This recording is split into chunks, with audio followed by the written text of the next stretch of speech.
여러분 중에요, 혹시 나는 형편없는 사람이 되고 싶어요, 주변에서 나를 무시하는 게 행복입니다, 이런 분은 없으시겠죠? 당연히 주변에서 존중받고 인정받고 싶죠. 사람은 본능적으로 자신이 중요하게 여겨지길 바라기 때문입니다. 그리고 자신의 이 사회적 중요를 알고 싶어 하죠. 이것을 한 단어로 표현하자면 평판이라고 부를 수 있을 것 같아요. 저도 이 평판이 너무 중요했었어 가지고요, 동생들 밥도 엄청 사주고 하기 싫은 거 귀찮은 것도 다 해주고요 이랬습니다. 근데 여러분 그거 아세요? 결국 사람들은요, 자기한테 진짜 필요하고 중요한 사람만 기억하더라고요. 더 무서운 것은 저도요, 따지고 보면은 필요하고 중요한 사람만 기억하더라고요. 문제는 이 중요라는 것이 사람마다 다르기 때문에 생깁니다. 예를 들어서 어떤 분은 무슨 일이 되었든 성과를 내는 게 중요한 분들이 있습니다. 또 어떤 사람은요, 여유와 휴식이 절대적으로 중요할 수 있습니다. 그러면 이 두 분 사이에 반드시 대립이 되는, 타협이 안 되는 조건이 생길 때가 있는데요. 이 조건을 만드는 것이 무엇일까요? 가치관입니다. 뭐가 더 가치 있느냐의 우선순위가요, 사람마다 다 다르다는 거예요. 그래서 우리가 평판이라는 걸 이해할 때 무조건 좋은 반응, 좋은 여론을 기대한다는 것은요, 오류가 있습니다. 각자의 자유가 있는 세상이잖아요. 서로가 추구하는 가치가 다 다릅니다. 그래서 나는 모두에게 좋은 평판을 갖고 싶어 라는 걸 다르게 말하면요, 내 가치관은 버리고 남들에게 다 맞춰주겠어 라는 뜻과 크게 다르지 않습니다. 물론 이걸 좋게 말을 하면은 배려라고 할 수도 있어요. 근데 현실 세상에서의 배려는요, 일시적이어야 하고요, 또 1대1 관계에서 강조될 때 본연의 의미를 찾게 된다고 생각합니다. 내 입장이 분명히 있어요. 그럼에도 이번 한 번은 너에게 맞춰줄게, 이 구도가 되어야 내가 배려한 걸 상대가 아는 거예요. 다시 돌아와서요, 우리 근처에 10명의 사람이 있으면 10개의 가치관이 있는 거고요, 100명이 있으면 100개의 가치관이 있는 거예요. 근데 그걸 다 맞춰주려고 할 때마다 10분의 1, 100분의 1로 점점 희석이 되는 게 있는데, 그게 내 가치입니다. 이 사람이 이거 좋다고 하면 맞아, 그게 맞지 해주고요, 저 사람이 또 싫다고 해요, 그럼 맞아, 나도 싫어, 이렇게 말을 해요. 그러면 내가 중요시하는 것들은 점점 희석이 되어 가겠죠. 그러면 그때부터는요, 배려하는 사람이 아니라 만만한 사람, 센스 있게 맞춰주는 사람이 아니라 자기 의견도 없는 사람 되는 겁니다. 쟤 원래 자기 의견이 없어, 그러니 남한테 맞춰줄 수밖에 없는 거야 라고 다들 머릿속으로 생각을 합니다.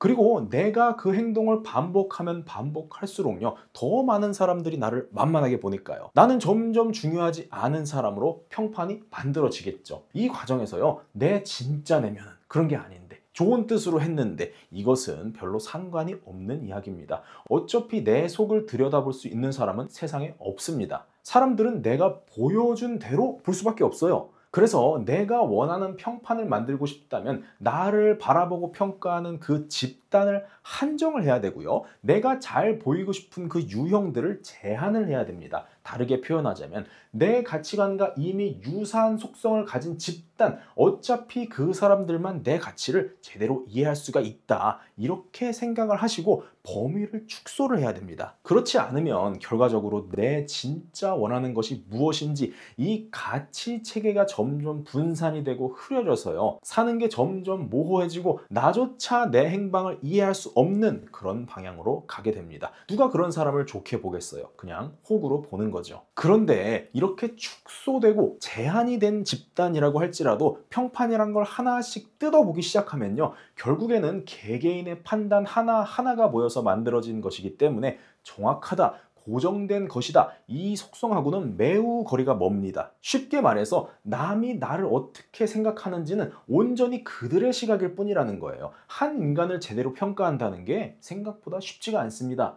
내가 보여주고 싶은 모습 100% 받아들여지는 일은 없다는 거예요. 다시 말해, 나는 이런 사람입니다, 그리고 너는 이런 사람이야, 이 구도는요, 반드시 불일치할 수밖에 없다는 거예요. 때문에 타인의 평가에 민감할수록요, 평판에 집중된 사람일수록요, 나를 이렇게 보고 있었다니, 이렇게 분노와 원망과 실망만 계속 쌓이게 됩니다. 이렇게 내 집단 속에서 평판에 왔다 갔다 등락을 겪은 사람은 보통 두 개의 갈림길 중 하나를 선택하게 되더라고요. 하나는요, 사람들을 실망시키는 게 두려워서 나에 대한 기대치를 낮추는 발언을 계속 하게 될 수가 있습니다. 그러다 보면요, 분명히 타인이 실망하지 않을 거예요. 왜일까요? 기대란 게 뭐예요? 저 사람의 잠재력을 보고 지금보다 더 잘할 것 같은데, 혹은 다음에도 저 정도 성과는 하겠지 하고 예측을 하는 거죠. 근데 기대할 것도 없는 사람한테는 어떻습니까? 실망이라는 것 자체가 일어날 수가 없겠죠. 실망조차 과분한 사람이 되는 겁니다.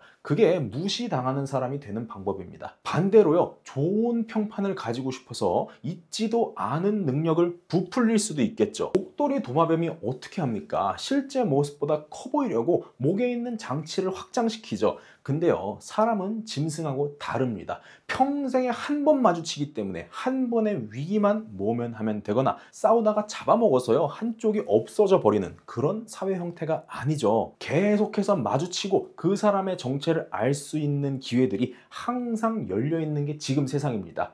상대방의 생애 주기 전체를 반영해서 평가를 할 수도 있는 게 인간 세상이라는 거예요. 그래서 나에게 없는 능력을 자꾸 있는 것처럼 이렇게 목도리를 두르면요, 사람들이 자꾸 그 목도리를 벗겨서 실체를 드러나게 만듭니다. 그럼 나중에는 정말 초라해지겠죠. 이보다 핵심적인 문제는요, 사람이 누군가를 평가하는 기준 자체가 각자의 사정에 따라서 시시각각 바뀐다는 거예요. 일반적인 사람들은요, 가치관이라는 게 완벽하게 고정되어 있지 않다는 겁니다. 사는 거 힘들면요, 바뀌기도 하고요, 잘 살게 되면 또 자기한테 유리하고 편한 방향으로 바뀝니다. 한 번 좋은 평판이 생기더라도요, 그걸 내 힘으로 유지시킬 수가 없다는 거예요.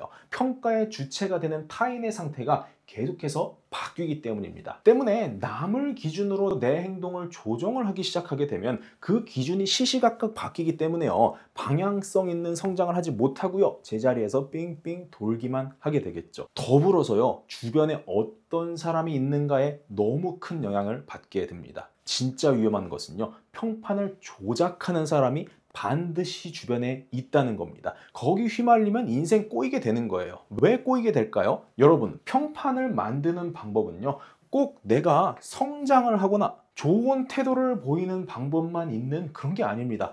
훨씬 쉬운 방법이 있는데요, 남을 깎아내리고 상황을 조작하는 겁니다.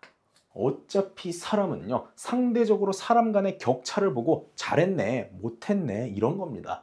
절대적 기준이 있는 게 아니라요, 흔히 말하는 것처럼 축구선수 누구와 누구보다 못하네, 이렇게 상대적 평가로 간다는 겁니다. 나쁜 게 아니라요, 원래 그런 거예요. 근데 내가 실력 좋아져서 남보다 우월해지는 건 어렵지만, 남을 내리까서 내가 상대적으로 높아 보이는 건요, 양심만 좀 버리면 누구나 가능한 이야기죠. 그런 목적으로 내 평판 흔들고 너는 이런 사람일까? 좀 신경 좀 쓰지? 적당히 사리고 있지? 이런 말 하는 사람 생각보다 적지 않습니다. 표현이 약간 다를 뿐인 거예요. 문제는요, 이게 의도를 가진 사람하고 그냥 자기 가치관으로 말하는 사람하고 구분이 안 간다는 겁니다. 구분이 된다 한들 본인이 그렇게 생각하는 걸 어떻게 바꿀 방법이 없잖아요. 때문에 근본적으로 평판이라는 것은 내가 만들어내려고 하면, 통제하려고 하면 점점 꼬이는 속성을 가지고 있다고 설명을 드리고 싶습니다. 그래서 내 평판을 통제하고 집착하는 게 아니라 왜 그렇게 형성이 되었는지 그걸 이해하는 데 관점을 두는 게 중요하다고 생각을 해요.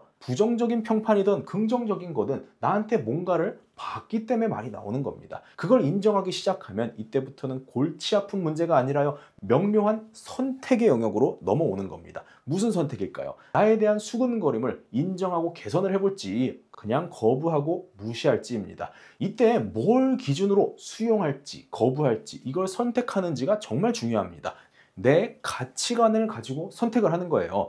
내가 바라는 가치에 합당하면요, 진지하게 들어도 보고 업그레이드를 할 건지 선택을 할 수 있고요, 전혀 내 가치관과 부합하지 않는 소리들을 한다, 그러면 가차없이 무시하는 겁니다. 이때는 그냥 겉으로 보이는 부분만 공격을 안 당하게 잘 보완을 시켜두면 되는 거예요. 그러면요, 이런 질문도 있을 것 같아요. 아니, 그럼 남들이 다 까내려도 그냥 무시하고 내 맘대로 살라는 거냐? 내가 재벌 2세도 아니고 어떻게 사람이 그렇게 삽니까? 라고 할 수도 있겠죠. 맞습니다. 근데 이건요, 마음대로 살라는 것이 아니고요, 부정적 평판은 통제할 수가 없는 속성이라는 겁니다. 남의 평판이라는 건 결국에는 그 사람이 항상 생각하고 있던 것이 말로 나온 결과일 뿐인 거예요. 그런 말 하지 말라고 경고해서 자제시킬 수는 있겠죠. 하지만 근본적인 그 사람의 생각까지 바꿀 수는 없다는 겁니다. 뒤에 가면요, 또 그거 가지고 까고 있어요. 더불어서요, 이런 사람 한 명을 해치워도요, 살다 보면요, 또 나옵니다. 계속 나와요. 이거 다 대응하고 살면 피곤해서 어떻게 지냅니까? 때문에 이런 문제는 평판을 바꿀 것이 아니라 나에게 악평을 대놓고 할 수 없는 강인한 사람이 내가 되어가는 것이 중요하다고 말씀을 드리고 싶어요.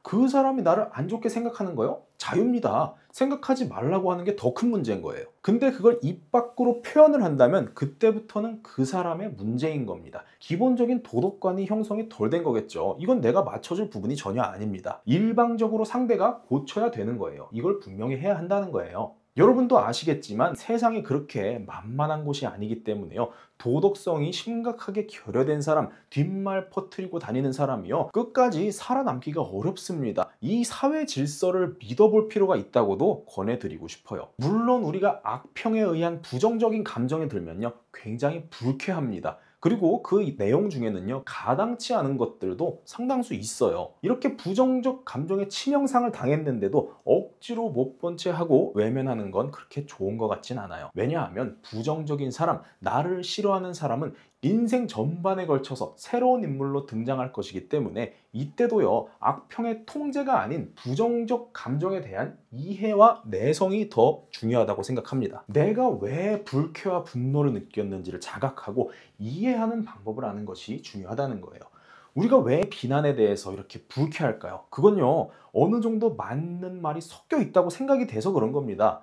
내가 듣기에도 인정되는 부분이 있어서 그런 거예요. 예를 들자면요, 너 좀 어른답게 행동해, 그러니까 그 모양으로 살지 라고 한 소리를 들었어요. 근데 이걸 들은 사람이요, 초등학교 3학년이에요. 그러면 그게 막 심각한 질책으로 들리진 않을 것 같습니다. 어른이 실제로 아니니까요. 근데 직장 다니는 어른이 들으면 기분 안 좋을 수 있겠죠. 어른 맞으니까요. 그래서 누가 불쾌한 소리를 하면요, 그걸 아유 기분 나쁜 놈이네 하고 덮어두고 갈 게 아니라 왜 기분 나쁜지 분해를 해봐야 됩니다. 그래서 아 맞아, 내가 좀 철이 없는 거 맞지 하고 인정할 부분은 인정을 하고요. 아니면 나는 내가 사는 모양 좋아, 내가 바라고 의도한 방향이야, 내가 책임질 수 있어, 이렇게 생각한다면 걸을 것은 거르는 겁니다. 근데요, 이걸 누가 남이 와서 정해주는 게 아니라요, 자체적으로 분리하는 규칙을 가지고 있어야 합니다.